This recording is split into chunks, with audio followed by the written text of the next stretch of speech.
থাক আর না থাক, জনগণ ভাবে যে এরাই হচ্ছে হয়তো মুক্তি, যে জনগণ ভাবে এরাই হচ্ছে মুক্তি। জেনে রাখবেন, যারা মার্কেটে যারা বক্তব্য রাখেন 99% বক্তা আরবির ইবারতি পড়তে জানে। যে আর যদি বলেন যে ফাইজি সাহেব বাড়িয়া চাড়িয়া বলছেন, আজকেও যতগুলো বক্তা আছে বলেন আমি থেমে যাবো যদি তারা যদি বলেন যে পড়ে দেবো এবার, আজকের বলেন সব জায়গায়। এজন্য প্রচলিত বক্তব্য নয়, আপনার ফতোয়া প্রচলিত বক্তার মুখ থেকে আপনারা নেবেন না। মাদ্রাসা যে মাদ্রাসার শাইখুল হাদিসের হেড মোদারিস আছেন বা সেকেন্ড মোদারিস আছেন, মাদ্রাসার আলেমদের গুরুত্ব দিতে শিখুন। সুপ্রিয় ভাই বোন, মাদ্রাসার যারা আলেম, মাদ্রাসার যারা আলেম কথা মনোযোগ দিয়ে শুনুন। আমরা মাদ্রাসার আলেমদের আমরা গুরুত্ব দিই না, মাদ্রাসার আলেমদের আমরা মর্যাদা দিই না। আমরা মনে ভাবি মাদ্রাসার আলেম এদের আবার কতটুকু গুরুত্ব, এদের আবার মর্যাদা কি? জেনে রাখবেন আসলে এরাই হলো প্রকৃত অর্থে আলেম। হ্যাঁ, যারা বক্তব্য রাখেন এদের মধ্যে কিছু আছে, কিন্তু সিংহভাগ যারা বক্তব্য রাখেন এরা আসলে হাদিসের ইবারত পড়তে পারবেন না। কিন্তু জনগণ বাস দুটো কথা বলতে পারেন, গলার কণ্ঠ স্বর আছে, সাজিয়ে গুছিয়ে কথা বলতে পারেন, বাস জনগণ ভাবেন যে এরা হচ্ছে বিরাট বক্তা। এ কারণে আজ আমাদের সমাজের সংস্কার এবং সংশোধন হচ্ছে না। আমরা যতক্ষণ পর্যন্ত আলেম না চিনব, আলেমকে মর্যাদা দিতে না শিখব, দিনে ইসলামের গুরুত্ব না বুঝব, ততক্ষণ পর্যন্ত আমাদের সমাজের পরিবর্তন হবে না, আর আমরা জান্নাতেও যেতে পারবো না। সুপ্রিয় ভাই বোন, আজ এই মুসলিম জাতি সারা পৃথিবীতে নির্যাতিত, সারা পৃথিবীতে পদদলিত, সারা পৃথিবীতে বলা যেতে পারে লাঞ্ছিত। কেন এই মুসলিম জাতি লাঞ্ছিত, কেন পদদলিত? আজ এই ভারতবর্ষের মাটিতে আমরা মুসলিম, দেখুন আপনার মিডিয়া এবং সাংবাদিক, আপনার পত্র পত্রিকায় যখন একজন মুসলমান ধরা পড়ছে আপনার সন্দেহ ভাজন, আর নামটা যদি মুসলমান হয়ে যায়, কথা খুব মনোযোগ দিয়ে শুনুন। আপনি মুসলমান ঘরে জন্মগ্রহণ করেছেন, আপনার নামটা মুসলমান হোক আর অমুসলমান হোক, তার কারণ আজকের অনেক নাম কিন্তু মুসলমান, এটা বোঝা যায় না। যে উত্তরাখণ্ডে একজন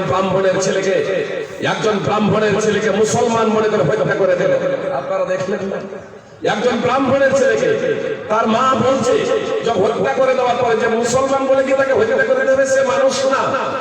কিন্তু কত মুসলমান, কত দলিত, কত আদিবাসীকে আপনার হত্যা করা হচ্ছে, তার ইয়নিবা নাই। আপনি মুসলমান ঘরে জন্মগ্রহণ করেছেন, কথা মনোযোগ দিয়ে শুনুন। মুসলমান ঘরে জন্মগ্রহণ করেছেন, আপনি ইসলামকে মেনে চলুন আর না চলুন, আপনি পৃথিবীতে লাঞ্ছিত পদদলিত হবেন, এটাই স্বাভাবিক। যদি আমরা প্রকৃত অর্থে যদি মুসলমান হয়ে যাই, ইসলাম অনুযায়ী জীবন যাপন করি, পবিত্র কোরআন এবং সুন্নাহর মানদণ্ডে, তাহলে কিন্তু আমরা লাঞ্ছিত হব না, তাহলে কিন্তু আমরা পদদলিত হব না।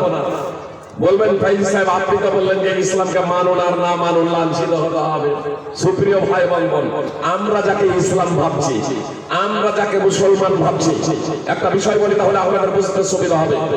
একটা ছেলে বা একটা মেয়ে দেখতে খুব কৃষ্ণবর্ণ, দেখতে খুব কদাকার, কালো কুৎসিত, নাকটাও একেবারে ছোট এবং চ্যাপ্টা, আর তার নাম যদি তার পিতামাতা রাখে সুন্দর এবং সুন্দরী, ছেলে হলে সুন্দর, মেয়ে হলো সুন্দরী, তাহলে আমরা তাকে সুন্দর এবং সুন্দরী বলে ডাকবো না? কি বলছেন? সুন্দর সুন্দরী বলবো না? দেখতে কালো হলে হবে নাকি? দেখতে কালো হলে হবে নাকি? নাকটা বোঝা হলে হবে কি? তার পিতামাতা যেহেতু সুন্দর এবং সুন্দরী রেখেছে, আমরা প্রত্যেকেই তাকে সুন্দর এবং সুন্দরী বলে ডাকবো। সুপ্রিয় ভাই বোন, আজকে আমরা মুসলমান ঘরে জন্মগ্রহণ করেছি, এজন্য আমরা নিজেদেরকে মুসলমান ভাবি, কিন্তু বাস্তবে প্রকৃত অর্থে পবিত্র কোরআন এবং সুন্নাহর মানদণ্ডে কি আমরা মুসলমান?